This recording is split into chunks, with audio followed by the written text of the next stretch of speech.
Vote ইঞ্জিনিয়ারিংয়ের রাজসাক্ষী হিসেবে সাবেক উপদেষ্টা রেজওয়ানা হাসানকে জিজ্ঞাসাবাদ ও জুডিশিয়াল তদন্তের আহ্বান জানিয়েছেন জামাতের সেক্রেটারি জেনারেল অধ্যাপক মিয়া গোলাম পরওয়ার। পল্টনে আলেম ওলামা ও ইমামদের সম্মানে ইফতার মাহফিলে তিনি আহ্বান জানান। পরওয়ার বলেন, উচ্চ পর্যায়ের নির্দেশে নির্দিষ্ট কিছু আসনে ইঞ্জিনিয়ারিং করে 11 দলীয় জোটের প্রার্থীদের হারানো হয়েছে। গণভোট প্রসঙ্গে তিনি বলেন, আদালতের ঘাড়ে বন্দুক রেখে জনগণের রায়কে হত্যা করতে চাচ্ছে সরকার। দেশে নতুন রাজনৈতিক সংকট তৈরি করা হলে তরুণ সমাজ আবারও রক্ত দিয়ে তা প্রতিহত করবে বলে মন্তব্য করেন জামাতের সেক্রেটারি জেনারেল।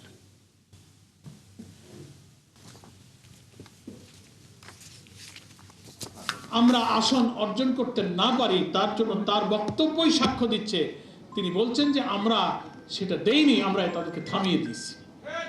তাহলে এই কথা মিন করে যে তিনি এই ইলেকশন ইঞ্জিনিয়ারিং এর সাথে যুক্ত ছিলেন।